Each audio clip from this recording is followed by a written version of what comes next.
Hello friends, வணக்கம். இன்றைக்கி நம்ம இந்த சம்மருக்கு என்னென்ன மாதிரியான பிரேக்ஃபாஸ்ட் எல்லாம் செய்யலாம் அப்படின்றத பார்க்கலாம்.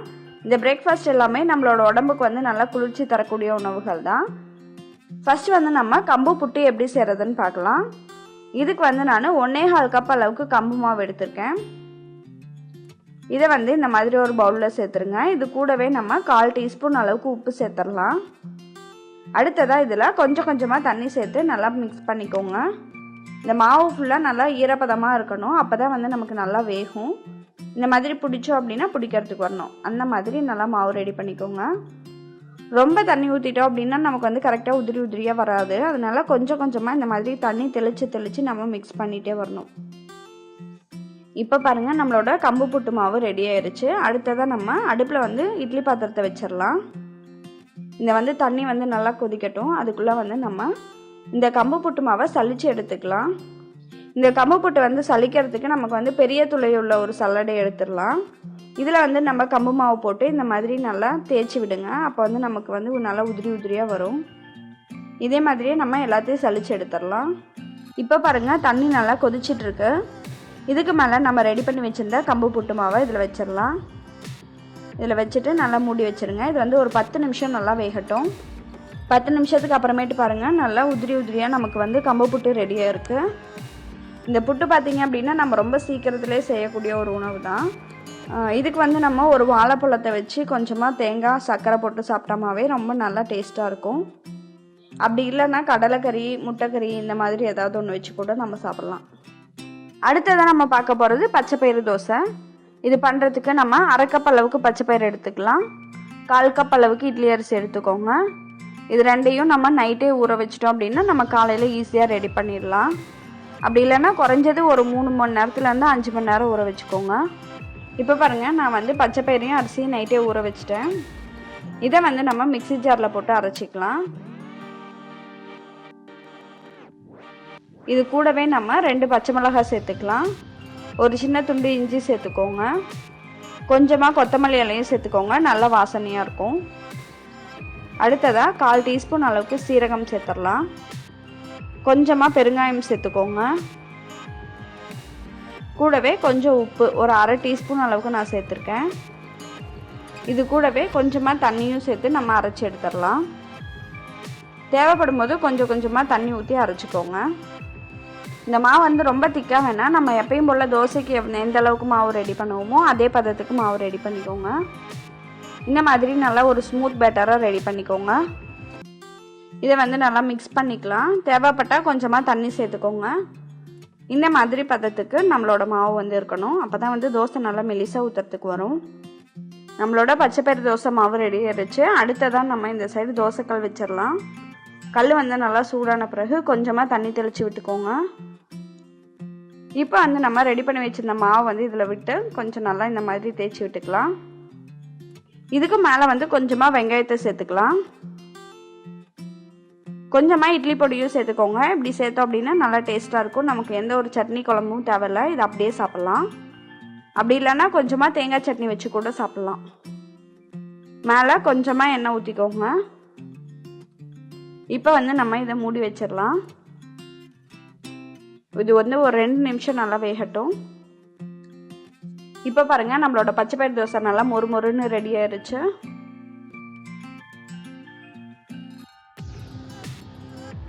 அடுத்ததான் நம்ம தயிர் சேமியா எப்படி செய்கிறதுன்னு பார்க்கலாம்.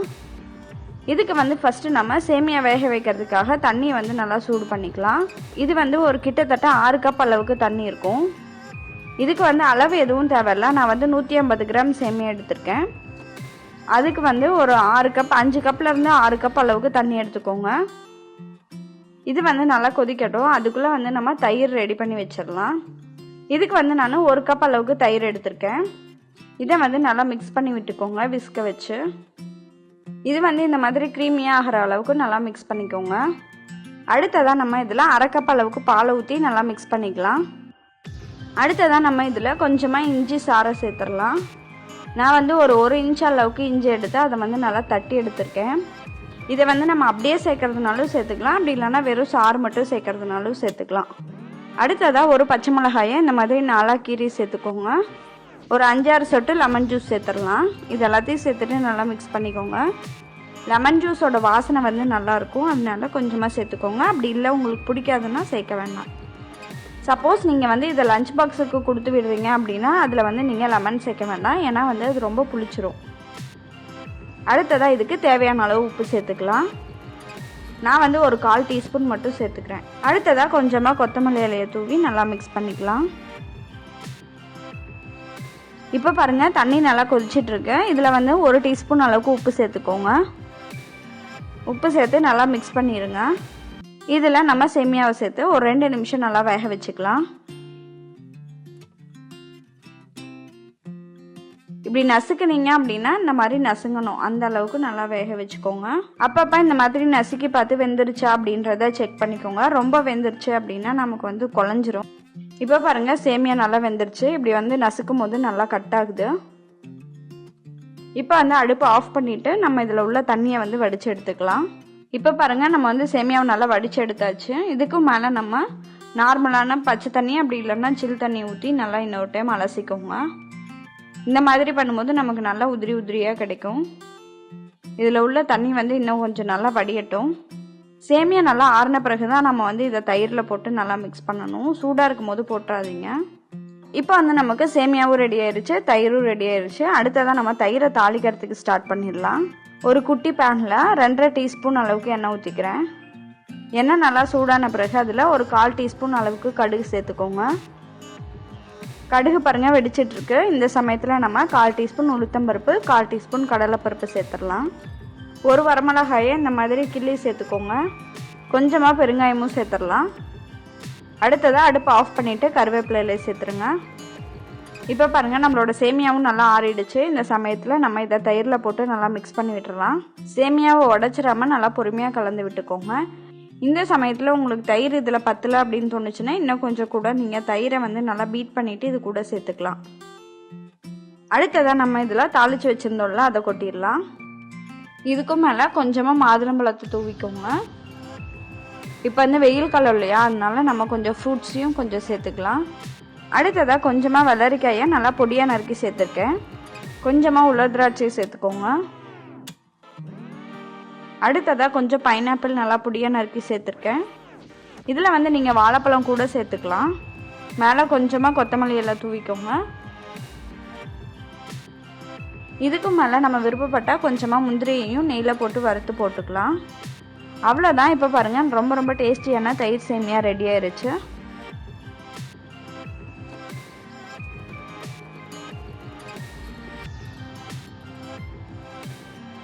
அடுத்ததாக நம்ம பார்க்க போகிறது வெந்தயக்கீரை சப்பாத்தி. இது பண்ணுறதுக்கு இந்த மாதிரி ஒரு கை அளவுக்கு நல்லா ஃபுல்லாக வெந்தயக்கீரை எடுத்துக்கோங்க. இதை வந்து நம்ம நல்லா பொடியாக கட் பண்ணி எடுத்துக்கலாம். அடுத்ததாக நம்ம ஒரு ஃப்ரை பேனில் 2 டீஸ்பூன் அளவுக்கு எண்ணெய் ஊற்றிக்கலாம். எண்ணெய் நல்லா சூடான பிறகு அதில் 1/4 டீஸ்பூன் அளவுக்கு சீரகம் சேர்த்துக்கோங்க. அடுத்ததாக ஒரு பெரிய வெங்காயத்தை நல்லா பொடியாக நறுக்கி சேர்த்துக்கோங்க. வெங்காயத்தை ஒரு 2 நிமிஷம் வதக்குனா போதும். இது கூடவே நம்ம ஒரு 3 பல் அளவுக்கு பூண்டை வந்து தட்டி சேர்த்துக்கலாம். இப்போ வந்து நம்ம இதில் கீரையை சேர்த்து நல்லா மிக்ஸ் பண்ணி விட்டுடலாம்.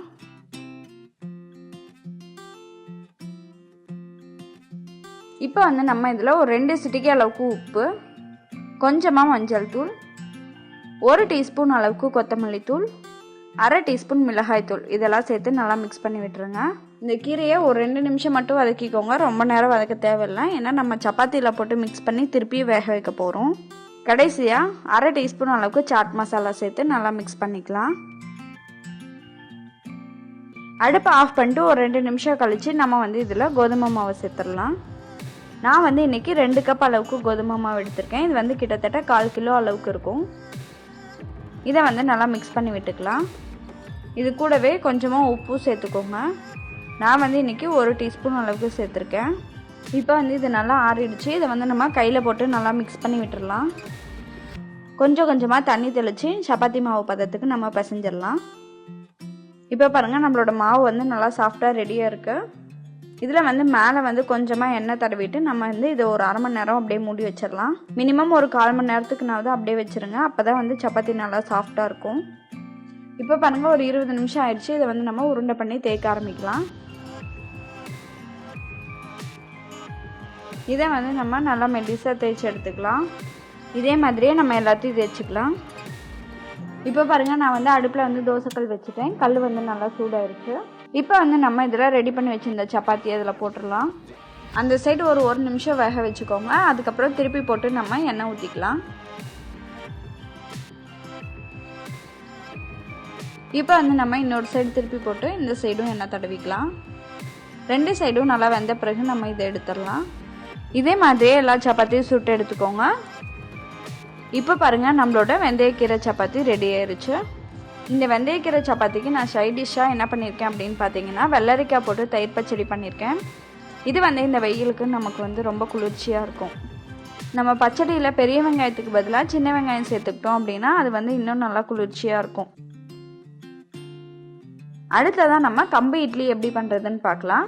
ஃபஸ்ட்டு வந்து நம்ம இட்லி பேட்டர் ரெடி பண்ணிடலாம். இது பண்ணுறதுக்கு நான் 1 கப் அளவுக்கு கம்பு எடுத்திருக்கேன்.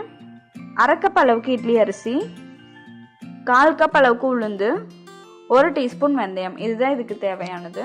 அடுத்ததான் நம்ம ஃபஸ்ட்டு வந்து நல்லா கம்பை வந்து ஒரு 2-3 டைம் நல்லா அலசிட்டு ஒரு 5 மணி நேரம் ஊற வச்சுக்கலாம். அரிசியும் இதே மாதிரியே நல்லா அலசிட்டு அதையும் ஒரு 5 மணி நேரம் ஊற வச்சுக்கோங்க. அடுத்ததாக உளுந்தையும் வெந்தயத்தையும் நல்லா அலசிட்டு 1 மணி நேரம் ஊற வச்சா போதும். அதனால வெந்தயத்தையும் உளுந்தையும் அரைக்கிறதுக்கு 1 மணி நேரத்துக்கு முன்னாடி மட்டும் ஊற வச்சுக்கோங்க.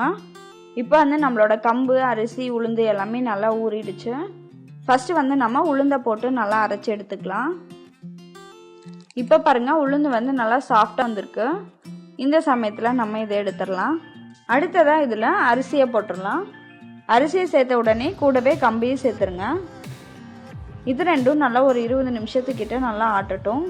தேவைப்படும் போது கொஞ்சம் கொஞ்சமாக தண்ணி சேர்த்து அரைச்சிக்கோங்க. இப்போ பாருங்கள், நம்மளோட கம்பு மாவும் நல்லா ஸ்மூத் பட்டராக ரெடி ஆயிடுச்சு. அடுத்ததான் நம்ம வந்து இதை ரெண்டையும் நல்லா மிக்ஸ் பண்ணி விட்டுடலாம். நல்லா கையை வச்சே மிக்ஸ் பண்ணிக்கோங்க. தேவைப்பட்டுச்சுன்னா தண்ணி சேர்த்துக்கோங்க, அப்படி இல்லைன்னா விட்டுருங்க. இப்போ பாருங்கள், நம்மளோட மாவு வந்து ரெடி ஆயிடுச்சு. இதை வந்து ஓவர் நைட் நல்லா புளிக்க வச்சுக்கலாம். மினிமம் ஒரு 4-5 மணி நேரம் புளிக்க வச்சுக்கோங்க. இப்போ பாருங்கள், நான் வந்து கம்பு மாவை ஓவர் நைட் புளிக்க வச்சு எடுத்திருக்கேன். இப்போ வந்து நம்ம இதில் தேவையான அளவு உப்பு சேர்த்துக்கலாம். நான் வந்து 1.5 டீஸ்பூன் அளவுக்கு உப்பு சேர்த்துருக்கேன். இதை வந்து நல்லா மிக்ஸ் பண்ணி விட்டுக்கோங்க. கொஞ்சமாக தண்ணி சேர்த்துக்கிறேன். இப்போ பாருங்கள், இட்லி மாவு கரெக்டான பதத்தில் இருக்குது. அடுத்ததான் நம்ம இட்லி பாத்திரத்தில் கொஞ்சமாக தண்ணி ஊற்றி அடுப்பில் வச்சிடலாம். தண்ணி நல்லா கொதிச்சிருச்சு. இந்த சமயத்தில் நம்ம இட்லி பிளேட்டை வச்சு நம்ம இட்லி ஊற்றிடலாம். இதை வந்து நம்ம மூடி வச்சு ஒரு 10 நிமிஷம் நல்லா வேக வச்சுக்கலாம். இப்போ பாருங்கள், நமக்கு கம்பு இட்லி ரெடி ஆயிடுச்சு. இதே மாவில் நம்ம தோசையும் ரெடி பண்ணிக்கலாம். தோசை பண்ணுறதுக்கு இந்த மாவில் இன்னும் கொஞ்சம் வந்து நம்ம தண்ணி சேர்க்க வேண்டியிருக்கும். இப்போ பாருங்கள், அடுப்பில் வந்து தோசைக்கல் நல்லா காஞ்சிருச்சு. இப்போ வந்து நான் மாவு எடுத்து நல்லா ஸ்ப்ரெட் பண்ணி விட்டுக்கிறேன். மேலே கொஞ்சமாக எண்ணெய் ஊற்றிக்கோங்க. இப்போ பாருங்கள், நமக்கு கம்பு தோசையும் ரெடி ஆயிடுச்சு. அடுத்ததான் நம்ம சுரைக்காயும் பாசிப்பருப்பையும் வச்சு ஒரு கிரேவி எப்படி பண்ணுறதுன்னு பார்க்கலாம். இது வந்து சப்பாத்திக்கு, தோசைக்கு இதுக்கெல்லாம் ரொம்பவே நல்லாயிருக்கும். இந்த வெயில் காலத்துக்கு சுரைக்காய், பீர்க்கங்காய் இந்த மாதிரியான நீர்க்காய்கறிகள்லாம் ரொம்பவே நிறைய எடுத்துக்கோங்க. அதே மாதிரியே பாசிப்பருப்பும் நமக்கு வந்து குளிர்ச்சி தரக்கூடியது தான். ஃபஸ்ட்டு வந்து நான் வந்து இதுக்கு 1/2 கப் அளவுக்கு பாசிப்பருப்பு எடுத்திருக்கேன். இதை வந்து கொஞ்சம் நல்லா வறுத்துக்கலாம். நல்லா வாசனை வர வரைக்கும் வறுத்துக்கோங்க. இப்போ வந்து நம்ம இதை குக்கரில் போட்டுடலாம். இதை வந்து 2 டைம் நல்லா கழுவிட்டு 2 கப் அளவுக்கு தண்ணி ஊற்றி வேக வச்சுக்கலாம்.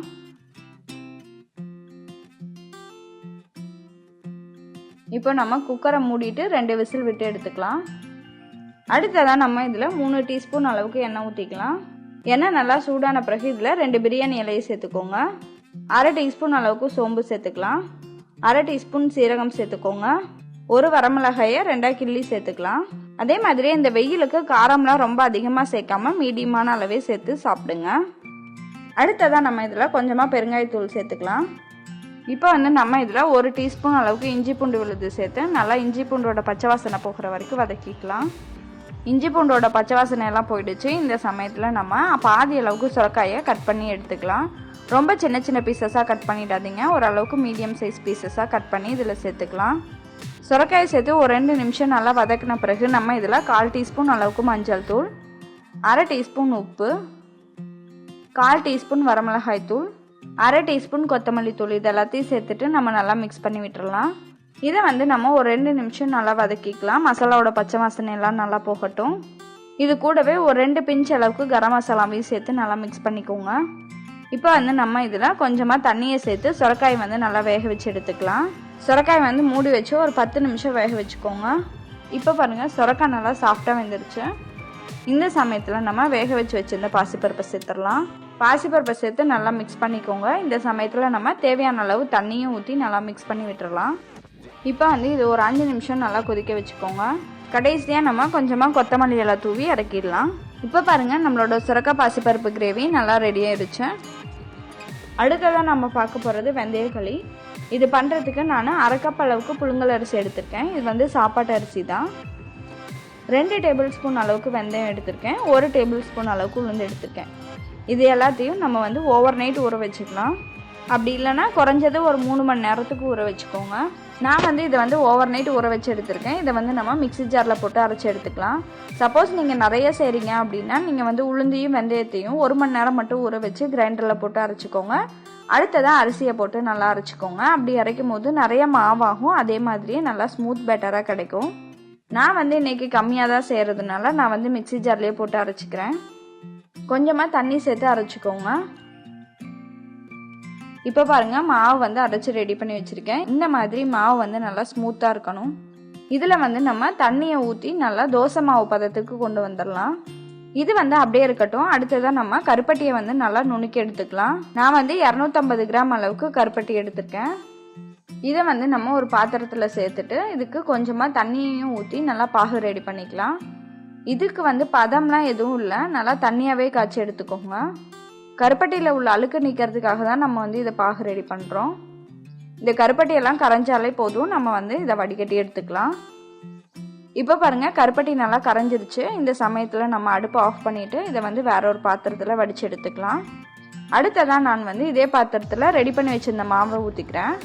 அடுப்பை வந்து மீடியம் ஹீட்டில் வச்சு நல்லா கிளறி விட்டுக்கிட்டே இருங்க. இது பண்ணுறதுக்கு நம்ம நல்லா அடிகனமான பாத்திரமாக எடுத்துக்கணும். அப்படி இல்லைன்னா அடி பிடிச்சிக்கும். அப்பப்போ பக்கத்துலேயே இருந்து நல்லா கிளறி விட்டுட்டே இருங்க. இதை வந்து நம்ம ஒரு 1/4 மணி நேரத்துக்கிட்ட நல்லா கிளறி விட்டுக்கிட்டே இருந்தோம் அப்படின்னா நல்லா இது வந்து கெட்டியாகும். இப்போ பாருங்கள், மாவு வந்து நல்லா கொதிக்க ஆரம்பிச்சிருக்கு. இதை வந்து இன்னும் கொஞ்சம் நேரம் நம்ம கிளறிக்கிட்டே இருக்கலாம்.